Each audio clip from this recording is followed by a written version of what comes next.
behind him.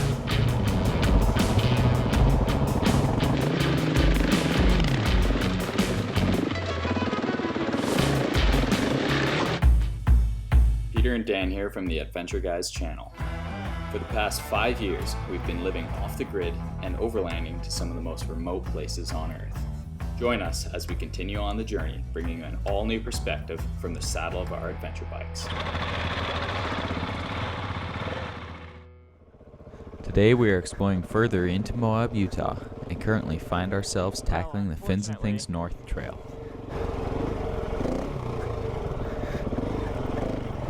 In our last video, we had just completed the first part of Fins and Things Trail and learned a lot from the experience. Moab has been a great place to learn new skills and practice. The diverse terrain and challenging trails continue to push us further. So this is Fins and Things North, which is where you truly get to feel and ride the reason they call it Fins and Things. It's these fins of slick rock all over the trail, mixed with sand. That's why it's called Fins and Things.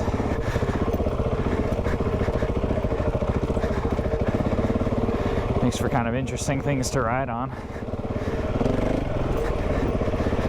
Interesting feel.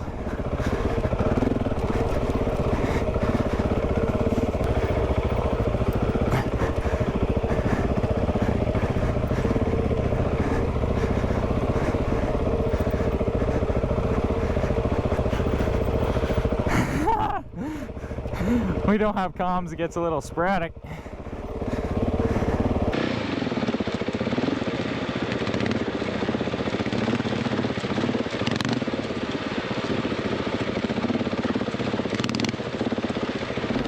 So, riding in this stuff, which is pretty technical, kind of shows the weakness of a more comfortable type of handlebar, where it's got more comfort for like on-road or touring like what I've got, compared to the stock kind of more straight handlebars of what comes factory with the 690. Is my throttle hand always gets so fatigued because of the slight contour, so I'm always on the front brake with one of my fingers. And also just kind of like when you're sitting up in more of an aggressive stance, the way my hand comes around on the grip is always like pushing on my outer finger, like by my pinky on my palm. Gets so fatigued so quickly.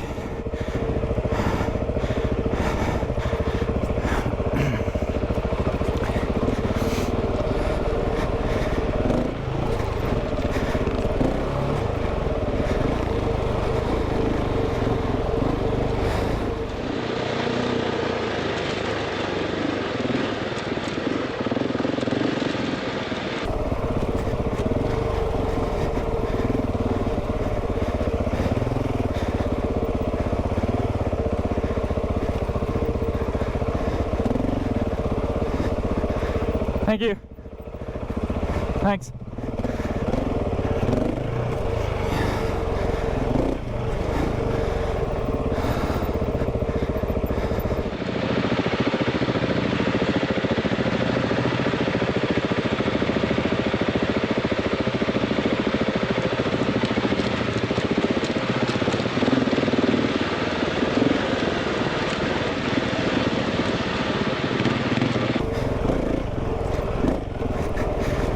It's been a lot of fun to be really riding in the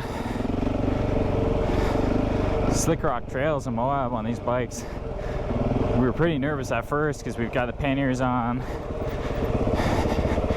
You know, it's a heavier bike than what 99% of guys you see around here are taking. So we were concerned about those two things. But taking them out here, they handle superbly.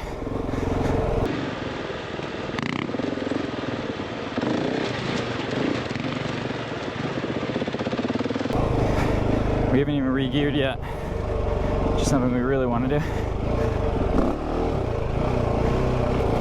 which would really help in this type of stuff. If we're poking up those hills, we can go a little bit slower so we can, like, I'm running fairly low tire pressures, I think around 16 or 18. And doing these harsher rocks that you hit sometimes, especially when you're making it up some of the stuff, is kind of disconcerting.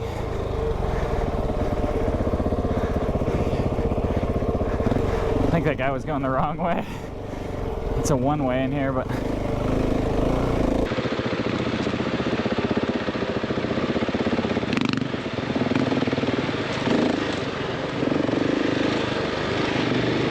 some of you have questioned why we are riding these trails with heavily loaded panniers, and have suggested that we'd have a lot more fun with a lighter load or on a smaller bike. While this is probably true, in this case, having fun is not our main objective. Have you ever seen someone running trails in heavy boots and an overloaded backpack? They would probably have a lot more fun in light shoes and no backpack, but they do this because they are training for military deployment or for a hunting trip where they will need to be conditioned to carry heavy weight on their back. Dan and I ride like this because we are training ourselves for world travel, where we will not have the option to load and offload gear. Everything we will need for the entire journey will be on our bikes, and we will need to be able to safely navigate whatever trails we encounter, fully loaded.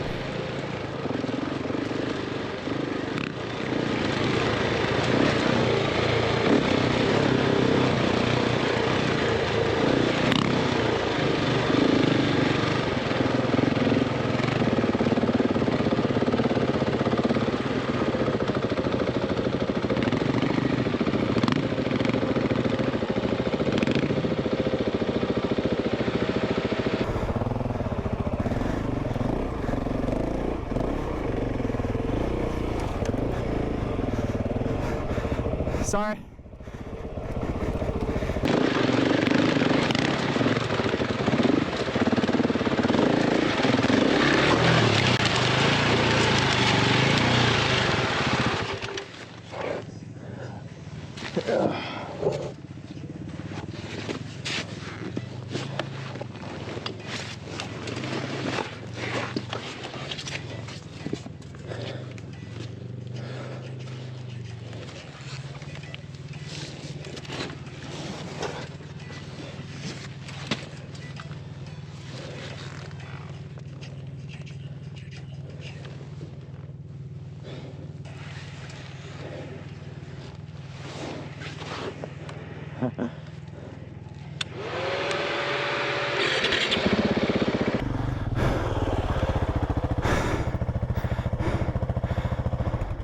Did you fall? Really? Where?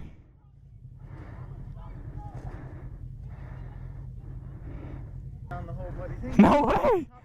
What?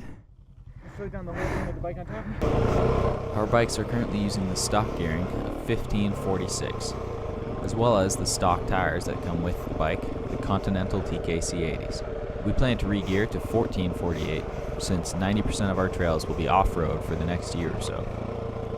We've also looked at a new set of tires. We're trying to decide between the Michelin Desert Race tires or a Dunlop D606 rear and a Pirelli front tire. What would you recommend?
gonna film.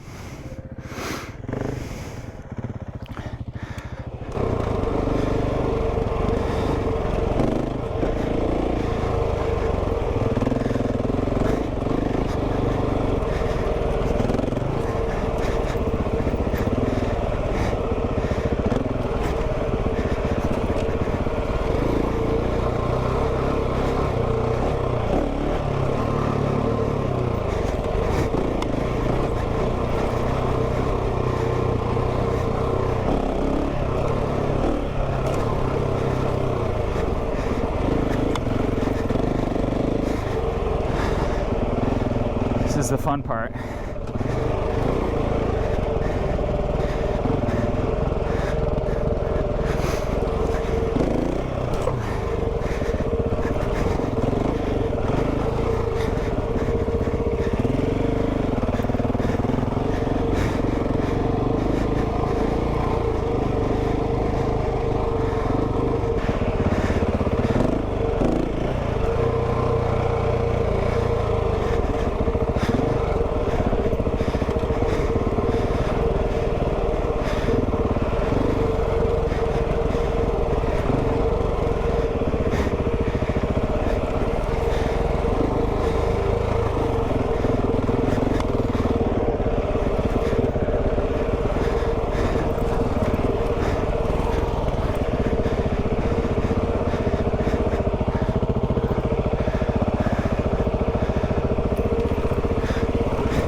Done it before, but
I need to take these off too. Are you just getting all sweaty? I couldn't see coming up that, so I was scared.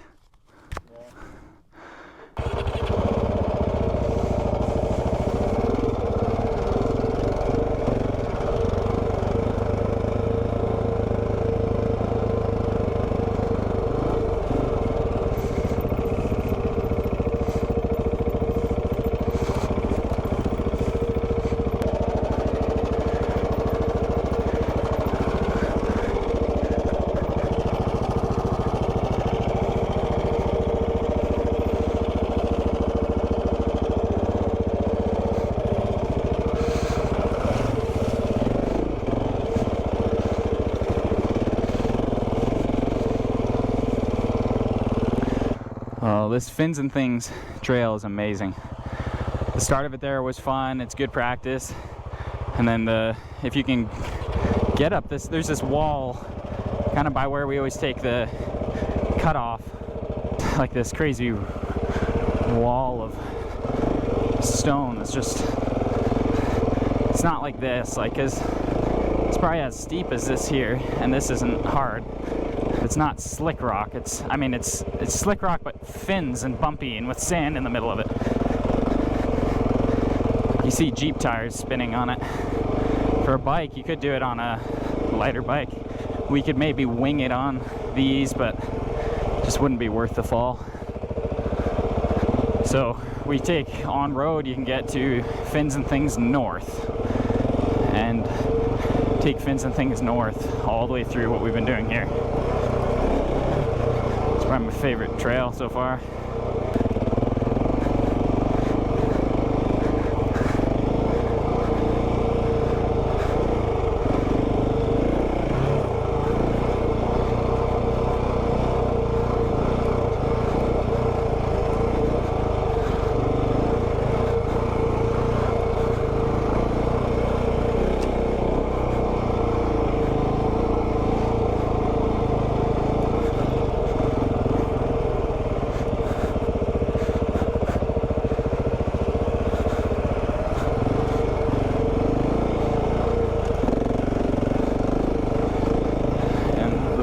In here is so much fun.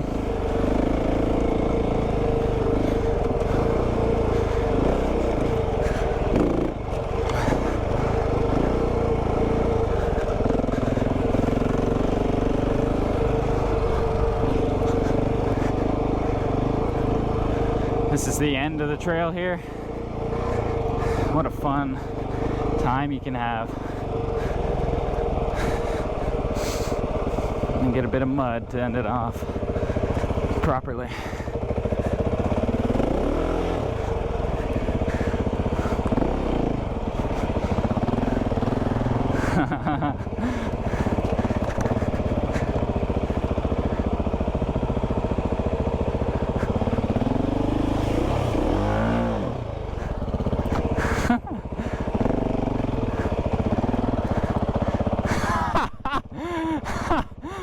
Oh, too bad.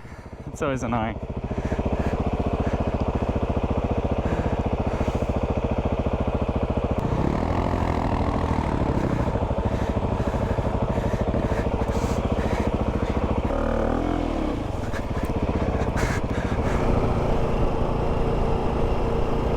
Oh, what a fun time.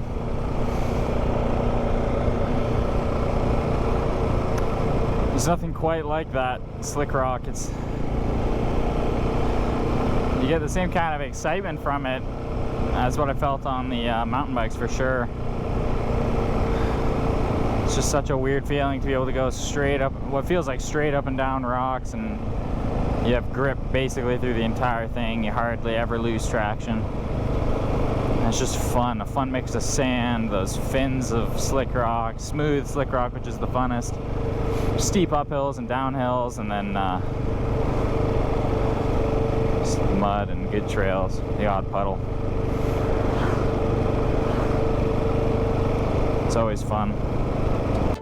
Thank you for watching this week's video. Stay tuned for our next video as we take it up a notch on a trail called Hell's Revenge. Along the way, we bump into a filmmaker and YouTuber, which leads to a whole new adventure.